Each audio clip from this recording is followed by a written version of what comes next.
Eu quero começar colocando no mapa, então, na tela, o mapa final dessas apurações lá dos Estados Unidos, com o placar de 312 delegados para o Trump.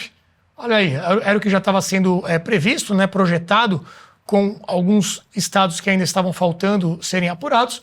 Agora sim, a gente pode dizer, inclusive, Lobauer, que é a maior vitória dos republicanos desde 1988, com o Bush, uma vantagem realmente muito grande e que está gerando, inclusive, memes, né? Tem uma próxima imagem, que é um cartão de final de ano com a diferença aí das votações nos condados, né? A gente já mostrou esse mapa algumas vezes, ele consolidado, né? As ilhas azuis, e aí você tem ali Feliz Natal, América, e o Happy Holidays embaixo, que e tem até essa diferença, né? Quem é de direita, digamos assim, que é o representado pelo vermelho, fala Feliz Natal.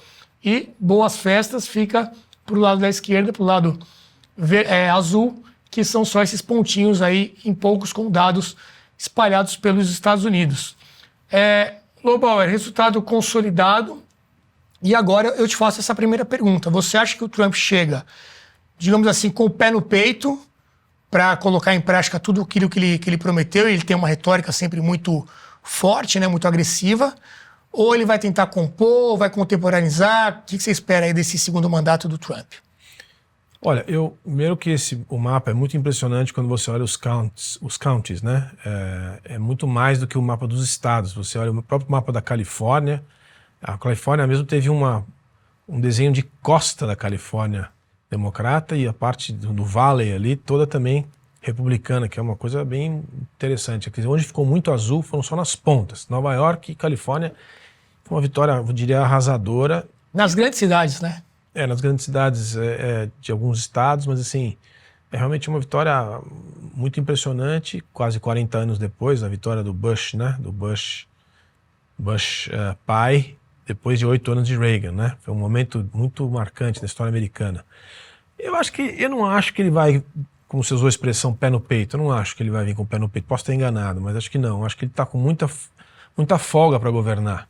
Ele tem o voto popular, ele tem essa vitória muito larga com os delegados, ele tem Senado, ele tem Câmara, ele tem Supremo, ele tem os governadores, então ele pode manobrar com segurança. Eu tenho a impressão que ele vai fazer uma repetição do 45º mandato, né, do presidente como diz a Ana Paula, o presidente 45 e o presidente 47, né? Eu acho que o 47 ele tá mais confortável. Ele já tem uma experiência de governo. O que eu diria, imagino que ele vai fazer na economia, vai partir para uma operação de aumento de tarifa e redução de impostos, como ele fez antes, um pouco menos de redução de imposto. O exterior, para quem vem de fora, isso. E redução de imposto interno. Tarifa de importação em alguns produtos, como ele fez antes. Tipo, a recuperação da economia nacional, uma coisa que não é muito tradicional do liberalismo, mas que vai se aplicar, né? Tem sido assim. Ele já fez isso, acho que vai reproduzir. Vai tentar ampliar acordos comerciais, como já fez lá atrás, com NAFTA, abrir o mercado de México e Canadá para vários produtos agrícolas, principalmente. Vai na questão da segurança. Acho que ele também vai falar para a Europa, olha, isso aqui não é mais problema meu, Ucrânia é Europa, vocês têm que pagar pelo custo que isso aqui tem, eu vou ser parceiro, mas não vou cobrir essa despesa a mais e também não vou liderar esse processo. O que é um pouco que eu acho que o presidente Putin espera. Uhum. Então, por isso que fazem essa relação entre ele e o Putin. Não é por amizade nem por empatia, é porque favorece os dois lados. Então, ele vai entrar com algumas políticas que ele já tentou fazer com um pouco mais de força. Então, na questão social, imigração, certamente ele vai ter uma ação muito incisiva, mesmo não sendo americano, eu acho que é o que deve, olhando o mundo como está, e a América Latina e a instabilidade latino-americana, vai ser muito dura agora a política com imigração. Sim. Então são algumas dessas pautas e todas essas afirmações que ele tem feito nos últimos dias, tá aí vários vídeos no Instagram e tal, sobre os projetos de lei, né, sobre as normas, as regulamentações que ele pretende tomar em relação a uma série de comportamentos sociais, né, a questão do aborto, a questão das armas, a questão das crianças, né, em relação à medicina e troca de sexo, todo esse tema que ficou muito polêmico na campanha. Então eu acho que nesse ponto ele também já anunciou que vai fazer e acho que vai fazer mesmo. Então eu acho que é um pouco o que a sociedade, a pintura vermelha ali está pedindo, a maioria americana está pedindo, e eu acho que vai ser interessante ver. Eu acho que é um pouco o que o mundo estava precisando ver. Inclusive a América Latina, a Europa, eu acho que é um resultado favorável para o mundo. Muito bem, vamos assistir um VT de uma repórter relatando uma conversa que ela teve com o Trump, e aí a gente já consegue introduzir o nosso próximo assunto. I spoke to the president-elect on the phone 48 hours after his victory and asked him what he believes his mandate is. He told me it's to bring common sense back to the country. As for day one, he told me I think we have a lot of firsts and brought up strengthening the border. I pressed him on the price tag of his mass deportation plan, which experts say could be in the billions. He told me, quote, "It's not a question of price tag. Really, we have no choice. When people have killed and murdered, they're not staying here. There is no price tag." Essa questão da imigração, acho que ele já deu alguns sinais, a gente vai mostrar aqui, inclusive com a indicação que ele fez para ser ali o chefe dessa fronteira, né, para cuidar dessa parte de imigração. E aí, Luiz Felipe, queria a tua opinião também nesse mesmo sentido. Gostei também de achei importante um trecho ali também, a volta do bom senso. Eu acho que tem a ver com esse final do comentário do Lubauer aqui, de essa questão de todas essas pautas woke perderem força, né, voltarem ao bom senso do cidadão comum e foco na imigração. Perfeito. Bom, boa noite. Olha, essa questão de imigração foi uma estratégia de subversão do sistema eleitoral norte-americano, desde o começo. E naquele mapa que vocês apresentaram aqui no começo, tem um outro mapa que indica que todos esses estados, ou a maioria desses estados onde os democratas ganharam, eles não exigem identificação do eleitor. E muitos desses receberam imigrantes ilegais, né? Se transformam em safe havens, como eles dizem, ou safe harbor, né? Então, como eles diziam lá. E isso tem sido a estratégia sistemática de importar imigrantes para que eles votem democrata e se transformem numa nova maioria anticonservadora e galgue aí grandes vitórias para o Partido Democrata durante várias eleições. É uma subversão absoluta, na minha opinião, do intento da Constituição norte-americana, do que é os Estados Unidos. Então, para mim, aquilo foi um absurdo. E agora ele fazer um controle de fronteira de verdade, colocar um policial de fronteira como seu chefe de segurança especificamente para esse tema, eu acho que ele está vendo essa próxima estadia dele no poder como a grande obra dele. Então ele não vai poupar nenhum esforço em fazer aquilo que é certo. Lembrando que ele não pode se reeleger, né? Também. Isso está em discussão, se ele pode ou não se reeleger. Tá? É mesmo? Há divergências. Eu acho que ainda pode ser argumentável que sim. No entanto, acho que não faria bem, vamos dizer assim, não faria bem ele dar esse exemplo de fazer mais um mandato. Como mau exemplo que está dando aqui o nosso presidente, né? O nosso presidente do Lula, que já está pensando em ficar aí perpetuamente. Mas então, no caso dele, acho que ele não vai poupar esforço. Vai atacar a máquina, vai atacar toda a máquina. Vamos só lembrar que eles também estão com uma crise lá. Eles têm uma crise fiscal grave, muito similar à nossa. Eles têm o problema... O maior contribuidor para o erário federal nos Estados Unidos é o contribuinte pessoa física, através de imposto de renda. Imposto de renda pessoa física é 80% aí da arrecadação, 70%. E os outros 30%, 40% são as empresas que pagam imposto de renda. Esse é o maior volume de arrecadação para o Poder Federal. Qual é o maior custo? O maior custo é o que eles chamam de segurança social, é a previdência deles, é o sistema previdenciário deles. Também muito similar na equação que nós. Então, também, mesma crise, mesmo modelo, crise semelhante. Também eles lá tem uma questão de saúde, mas a saúde dele não é universal como é do Brasil. Tem algumas categorias que tem uma saúde federal ali destacada, mas também gera crise, já é ruim. Então tudo que é federal é ruim. Então eles vão ter que atacar esses problemas. Manter o quê? Onde tem um gasto bem amplo é na questão de defesa. Defesa é 1 trilhão, dos 4 trilhões que é arrecadado, é 1/4 vai para defesa. E isso envolve também infraestrutura. Muita da infraestrutura norte-americana é feita pelas Forças Armadas. É por isso que é boa. Então, e funciona escoamento de produção, porque é para ter uma eficiência máxima em logística militar. Então é por isso que eu acho que ainda é necessário se manter isso, na minha opinião. O mundo está muito mais instável, imprevisível, e os Estados Unidos ele tem sido subvertido também na questão de Forças Armadas. As Forças Armadas dos Estados Unidos têm perdido adesão. 30% daqueles que eram voluntários normalmente deixaram de ser voluntários normalmente, ou seja, numa visão recorrente, exatamente por essas propagandas de inclusão social e tudo mais que estavam sendo feitas pelas Forças Armadas. Isso estava desmobilizando quem seria a principal força motriz das Forças Armadas, que eram os homens brancos cristãos que se vinculavam às Forças Armadas. Então eles começaram a não ir. Então, enfim, ele tem muito a resgatar, não só nessa parte cultural, tem talvez uma crise fiscal aí que ele vai ter que olhar, tem uma situação internacional que foi construída aí extremamente prejudicial ao norte-americano, né? Campanhas protagonizadas aí pelo governo Biden, desastrosas em todo o mundo.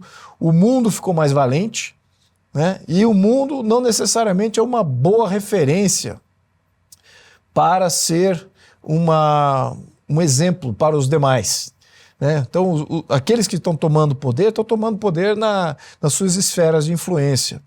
Eles não são grandes projetos de paz global, muito pelo contrário.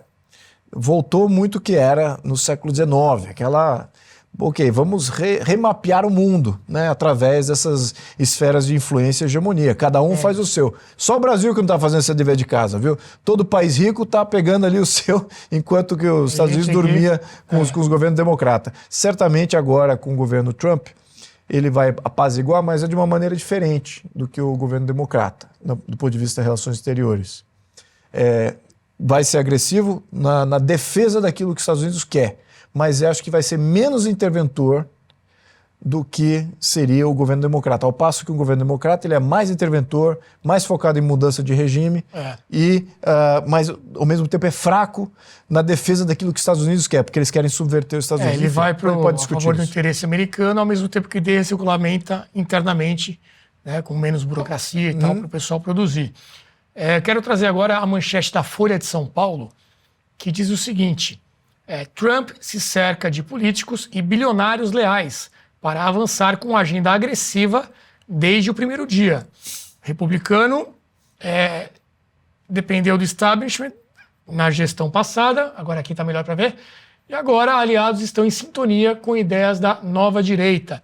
E aí essa matéria traz essa ideia de que agora ele está ali com um time mais coeso, né? Antes era o primeiro mandato dele, ele tinha muita indicação, ele estava chegando, não conhecia muito bem como a máquina funcionava.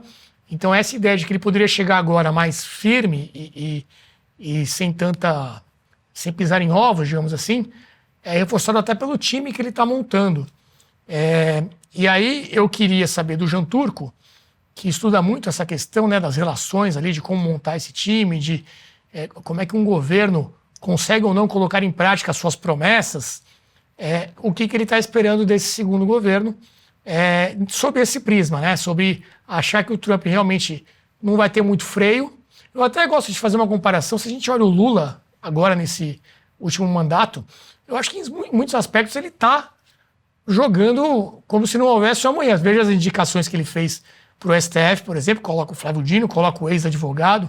Ele não está preocupado com repercussão, com o que a opinião pública vai falar ou não. Ele está botando aquilo que ele acha que deve fazer.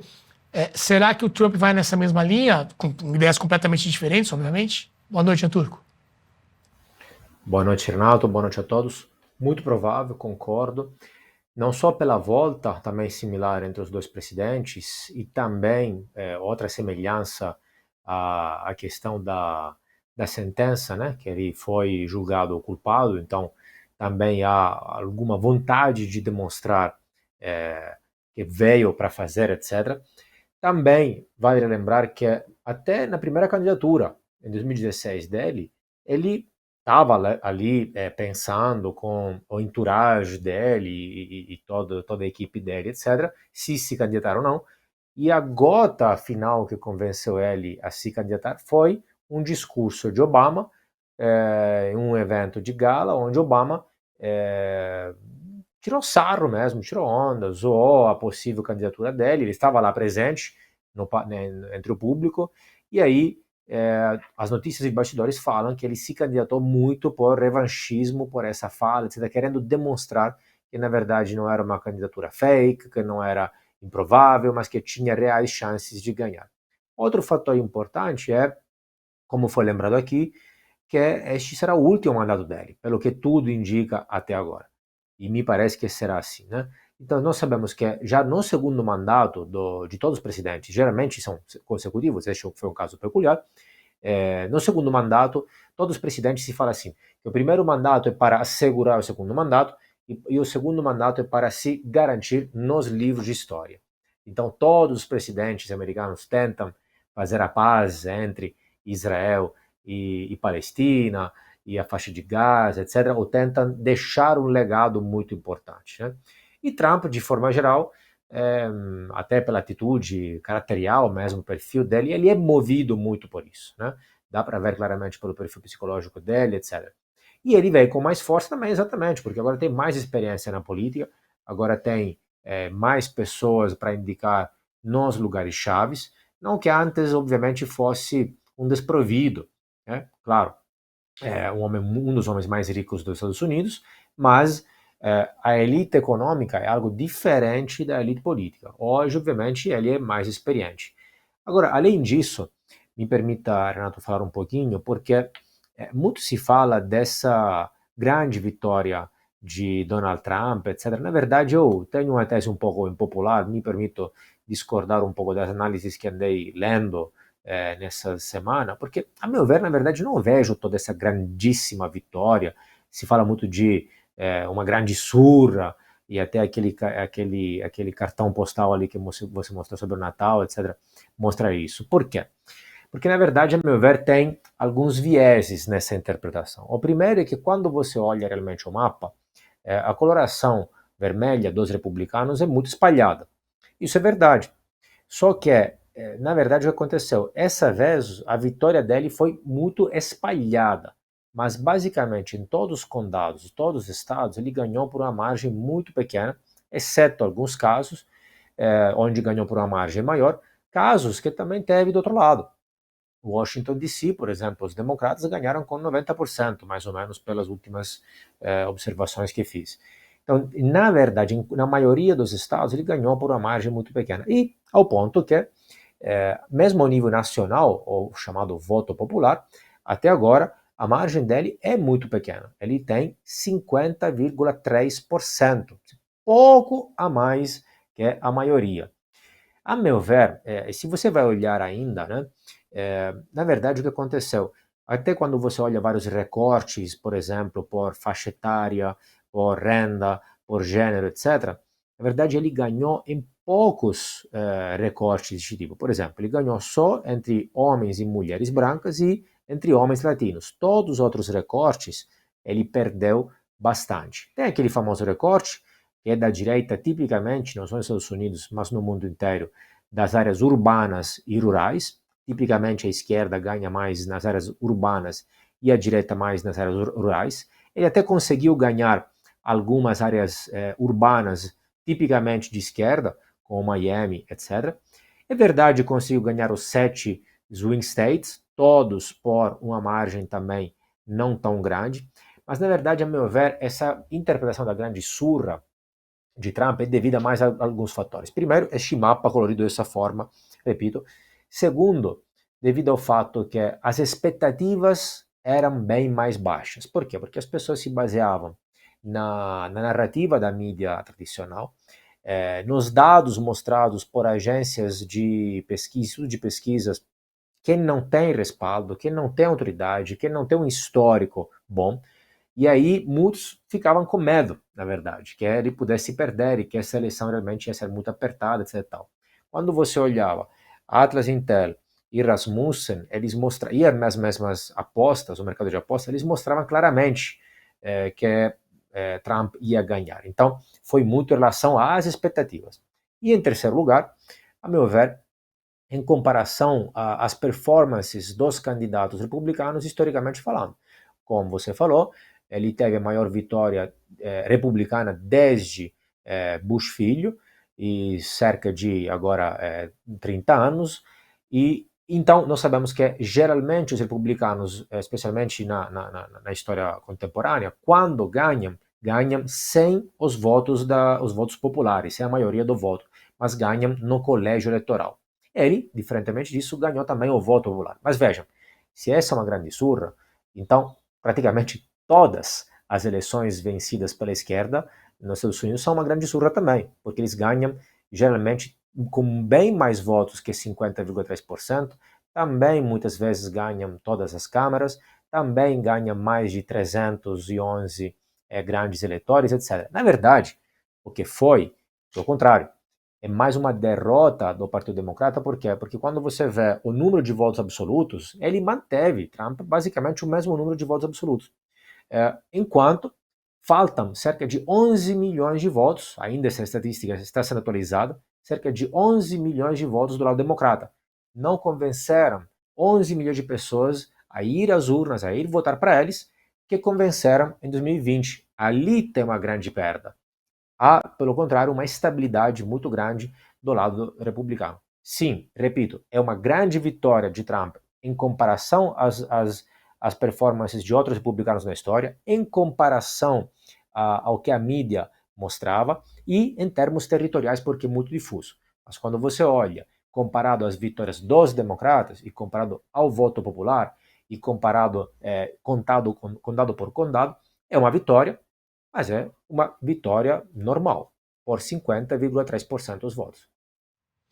Acho que o que pegou muito nessa avaliação realmente eram as expectativas, principalmente aí dadas pela grande mídia, alguns institutos, e o fato dele ter pego aí Senado, Câmara, e aí também está com a maioria lá na Corte, né, na Suprema Corte americana, tem uma maioria conservadora também.